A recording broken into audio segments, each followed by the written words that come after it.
Okay. Got our makeshift. Hopefully this works out good. This is a Walboro carburetor off of my John Deere 300 snowmobile.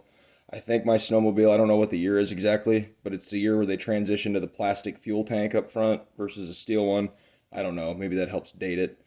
I feel like I deduced that at some point. Anyways, there's very little subject matter on YouTube regarding these carburetors.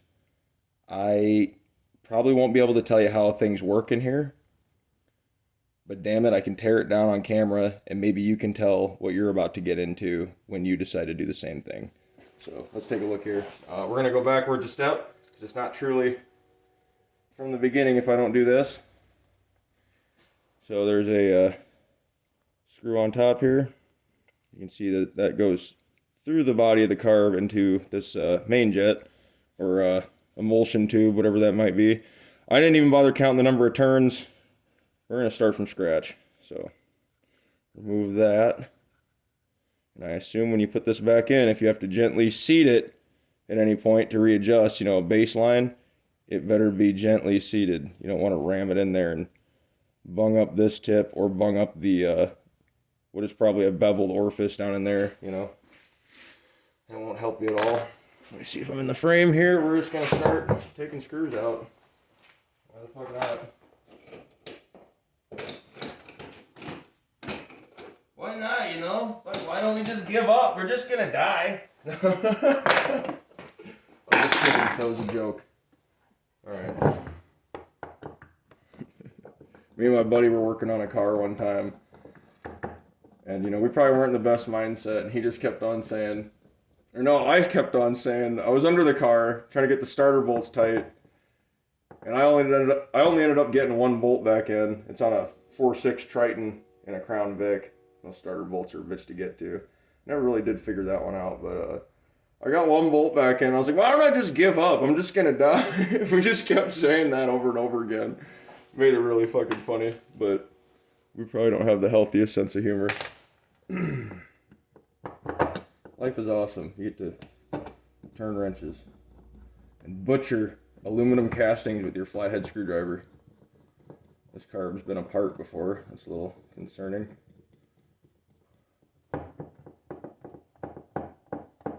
I'm just starting by removing these sections of diaphragm. I'm assuming that's what they are. You can tell this carb's been opened up before. I'll probably clean the heads of those screws up a little bit. Deburr that little top edge.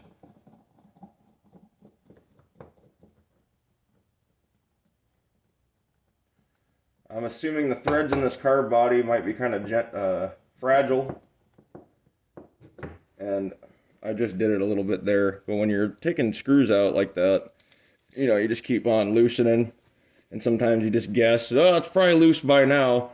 You know, you stand a risk kind of just drilling this back in if you're pushing hard enough, you know, and just damaging your, maybe just like the top of your threads, you know. But maybe that's all you got if it's a really shallow hole, you know. Alright, last screw. Now, just to recap, we took that mixture thing out, and then we just removed the 4 screws that hold this on. Look, we're already starting to kind of come apart here. So that section obviously wants to split up. That's the first 2 plates. And we immediately see a diaphragm, little flapper valves. I'll set that aside. This is the first section of plates that was like right on the bottom. I'll try and split those up. Maybe. There's another diaphragm in there. I'm not going to show how I split them, but you know, just get something between them. Pry them apart. There's a really cringy video on YouTube of a kid tearing apart a rotary engine on a Mazda, and everybody's just like, "Butcher!" And I don't want to be that guy. Okay, our gasket appears to have adhered a little bit, so I'm just gently, very gently going around the edge here, trying to split that gasket off of there. You can hear it crack loose from the aluminum. I do not want to deflect this when I take it apart. one half could stick to one side versus the other, and then you get this horrible Z thing when you come up and it just rips it in half, and then what are you gonna do?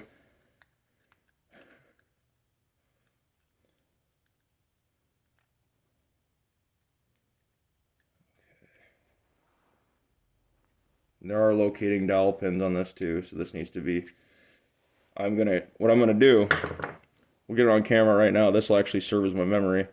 So there's this barb, there's one in the center, right? On the back side, these 3 holes that those flapper valves were banging on is adjacent to that, if this is to the left. So, cool. Glad you guys were here to tag along, help me remember shit. See, that's what I was talking about, that horrible Z thing. See how it's sticking? Get this up off of here. Okay, we have another.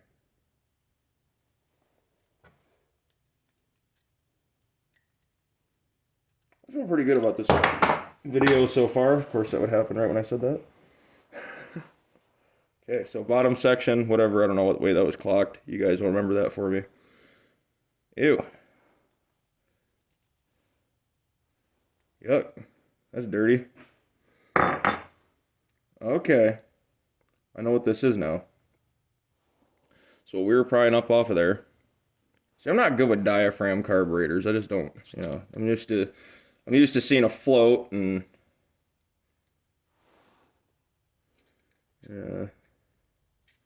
needle and seat and all that. This has got some of that. That is gnarly. So there's our gasket. I think we can save on that. That's good. Sorry, Vice Grip Garage. I said save on that. That ought to be trademarked by now. A guy's gonna just... I love that channel. Kind of maybe inspired me to make a video of my own, you know. Just once anyways. So yeah, that's a fuel screen. Very, very fine screen.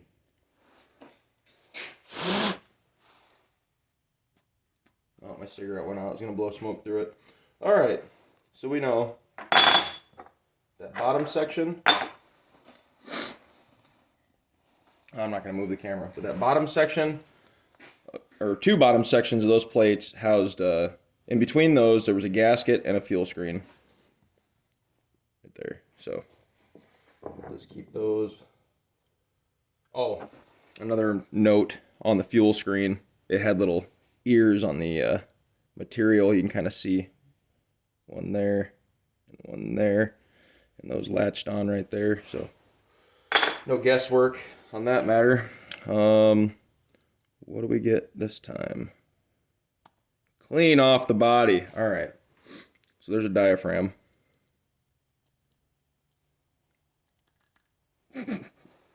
Poke it with something sharp. No, I'm just playing. So this was facing down. You know, we can remember that. And then knowing where this is helps us clock it on that too. I can go back to the beginning of the video and see where it was all positioned. But I kind of remember some of it. Okay. Oh. Alright, looks like some sort of diaphragm material there. Definitely some diaphragm. And that's our flapper valves and stuff. This was on that way. So I'm going to set it.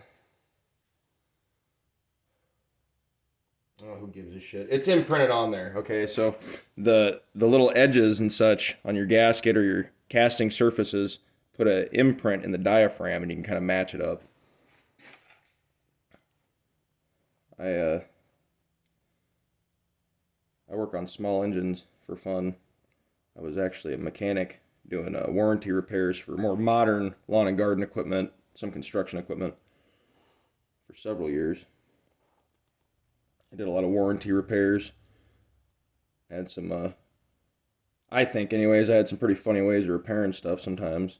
You know, you always got that guy that put some gas in his mower. Oh, and now it won't run, you know, or I did this and now it won't run. And, you know, that usually just means pulling the bowl off. You find some water in there or whatever, you dump it out, stick it back on, shine a light down in the tank, see if there's any other water in there, you know. What I would do is I would get the engine started on some some starter fluid, and then I'd rev it up. And once I got it revved up pretty good, I'd just cover the intake with my hand. It would suck all that shit out of the bowl. And then 9 times out of 10, you take your hand away and it'd keep running. I used to love doing that one. Another one I really liked was when a customer would, they'd buy a lawnmower. They'd bring it back to the store and they'd say, the pull rope isn't working. The pull starts. The recoil needs fixed. And then I guarantee I go grab the rope and it goes, chink, chink, chink, because it's seized up. You see, we just peeled that gasket off of this set of plates. You know, basically what happened, they forgot to put oil in their new mower and, you know, it seized up the first time they used it. So I give them a call and I'd say, all right, this can go 2 different ways. I can call the manufacturer and try to claim a warranty, and they're going to ask me to tear the engine down and send them pictures of all the scored surfaces within the engine that were starved of motor oil. And I said, judging on that information, they're going to tell me either, yes, it's warranty related, and it was not the customer's fault, it was our fault, or they're going to look at it and say, wow, the customer didn't put oil in it. And at that point, the customer would go, okay, you know, like, well, all right, so what's the other way? And then I tell them, at that point, you have a tore apart motor, no warranty is going to happen, and you got to just take this pile of junk back or leave it with us, whatever, it's scrap. I said, or I can try to unseize it for you. And I would usually just flip it over. I'd fill the oil up a little higher than it's supposed to be, try to bathe the crank. And then I grab the, probably shoot something to lubricate the cylinder too down the spark plug hole. Grab the crank, work it back and forth. And 99% of the time, because I think one unit just blew up after I got it running again. 99% of the time, you pull the rope and it'd run really nasty for a second and then just go, whoa, and it's like you broke it in again. I used to love those repairs. All right, I'm going to shut my mouth here and get back to work. Sorry. Oh. Also, when you're peeling these off, be careful not to stab the screwdriver inwards towards some of these more fragile portions of the diaphragm. Probably not too good for it. Okay. Well, that was that section. This is complicated. I'm scared. Yep, there's our destroyed diaphragm right there. It wasn't my fault. I figured it had something wrong. Damn it.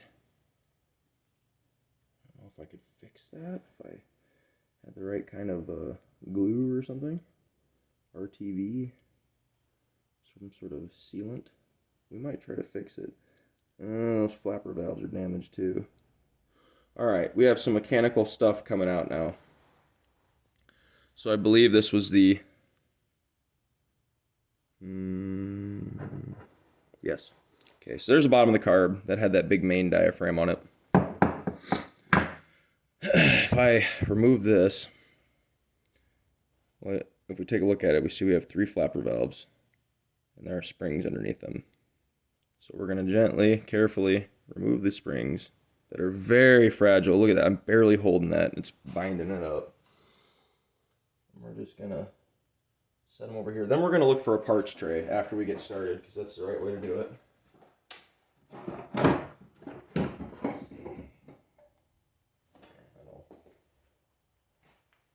That'll work.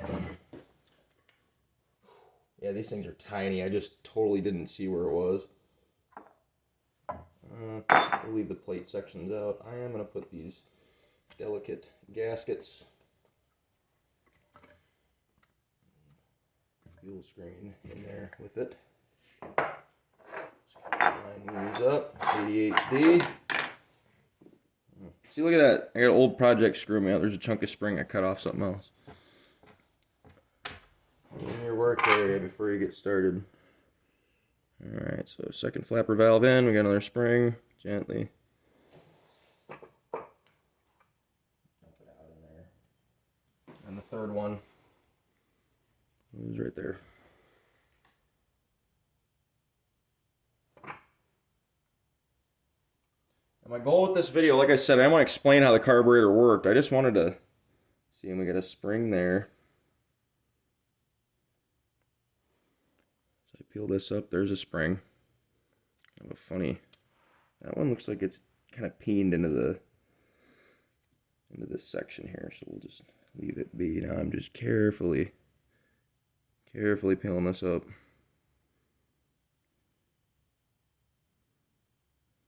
Gently.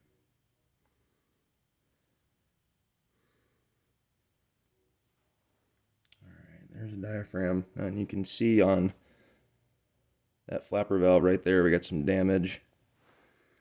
And then right here, this disc, I think was supposed to be right there. It's supposed to stay. So we're going to take a look at that too. Yeah, see, this is sharp. I think it was right up against that pretty much. And it might have just kind of cut that disc out. We'll see if that's its own piece. Guarantee it is. Here, this is...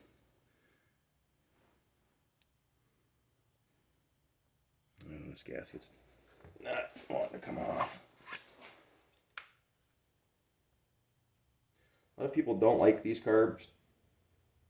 At least that's what I've gathered on the internet. They say, oh, no, convert it to a mechanical carb. And, you know, if it's my equipment, I'm going to figure it out. If this wasn't mine, I might say, well, nah, I still would have rebuilt the carb. I would have figured it out. But that's all it takes. You just try to be careful, do your best, figure it out.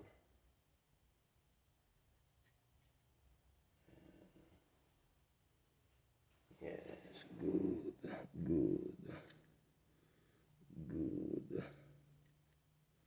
I'm just going around. I got this little tiny screwdriver, sharp as hell. I think I've actually stabbed myself in the hand with this one. Hopefully I got you in the frame there. Good. That was stuck. Another thing that's probably kind of important to not do is mar up the surface that I'm digging this screwdriver along.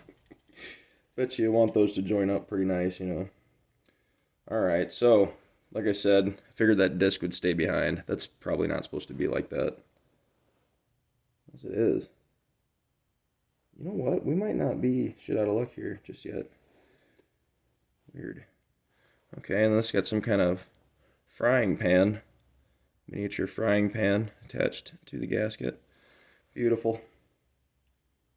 It's not attached to the gasket, but I don't know. Side did that go? Oh, okay, look.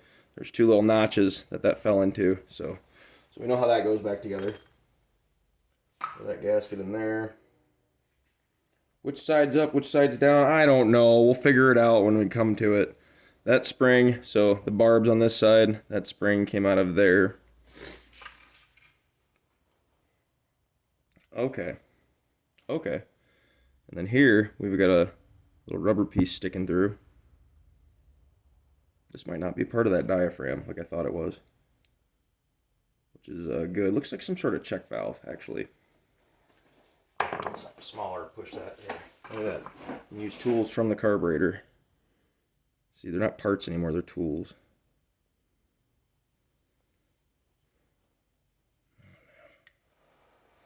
Come on now. I don't know. Well, there's a fuel screen there. And I'm just going to leave that in there. I'm not going to take that out. We'll just leave that. That'll be fine. Let's see, there's a little teat where it's sticking through. You know, well, you can't even see it move, but okay. Yeah, we'll leave that there.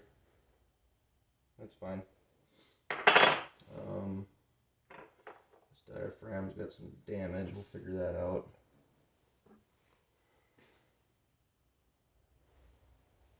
Another thing too, I mean, maybe it's important to properly diagnose your machine before you start gutting into it, you know. I mean, I'm potentially, damn it, ruining, you know, several parts here, taking this apart, and it'd be a real shame if I was taking it apart for no reason, you know.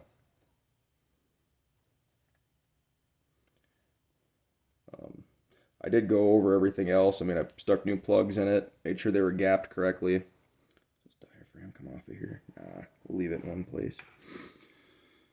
And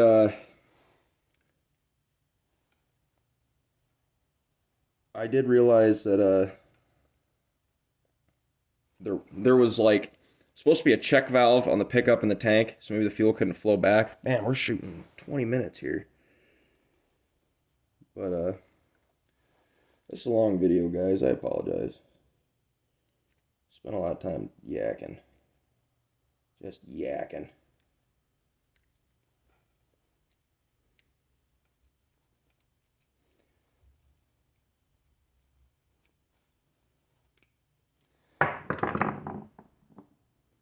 Soviet Russia. Carb mixes you. Carb cleans you. Oh, shit. It came off kind of ugly, but there's a diaphragm there. Big old dumb diaphragm. Okay. And we've got a needle and a seat and some other portions there. Let's get that apart. Try and speed it up a little bit here for you guys.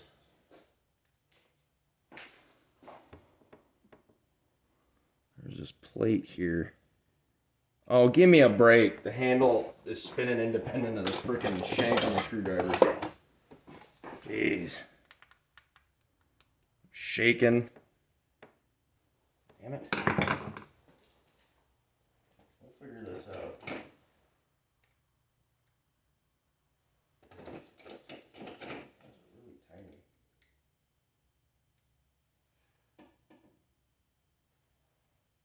Super tiny Phillips.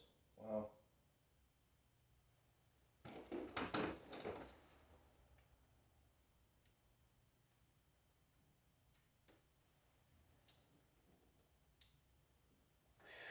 Okay. Well, this screwdriver did it. We're going to try it. That one. Little tiny itty bitty Phillips screw. There's 3 of these.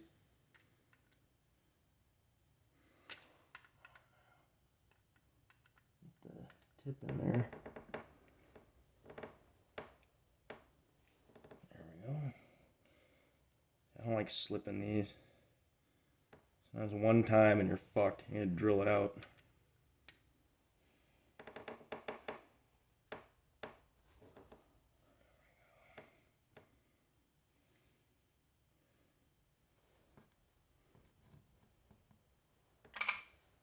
Alright, let me get this little keeper screw here that holds our pivot shaft for our needle.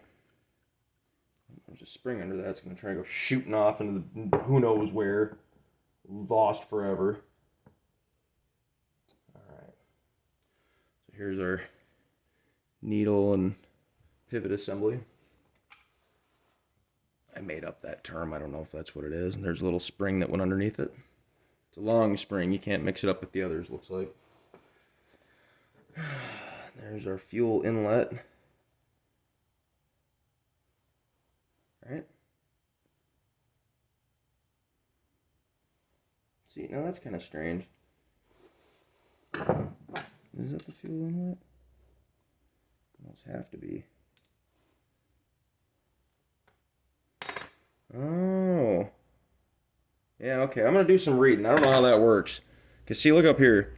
On this boss, there looks like a plug and a flathead screw. Yeah. I don't know if I'm supposed to remove that. And it looks like this is where another barb went. Maybe that's for the accelerator pump? No, I don't know. That could be just fuel inlet. Maybe that comes from a different passage. Where's the screen at? Fuel is allowed to go where? Yep, I see some varnish. That's plugged up down in there. I'm glad I took this apart.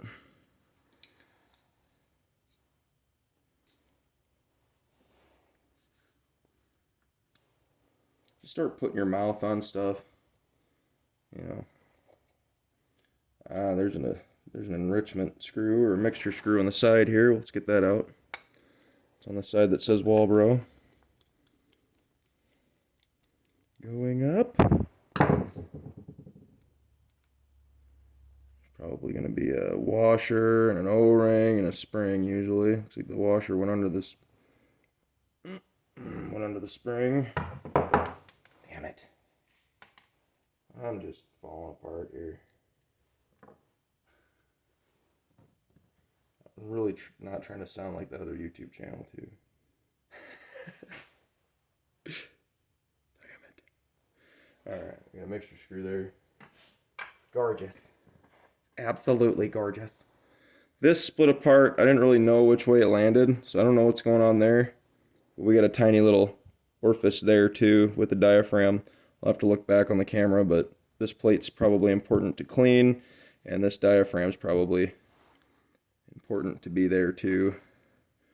It looks like that was getting fed something. Maybe that's just varnish. I'll figure that out. Okay, and then there's a fuel screen below our main jet. So I left the screw in there that retained the needle and all that. I still don't get how fuel... Huh. Okay. Okay. Looks like fuel's coming up through these holes here, one of them. So maybe it's pumping, and then that's giving it a shot of gas up and then around the back side of that into this needle and seat here. I don't think there's much else to it than that, though. This is just an empty carb body now. Both butterflies are open. The main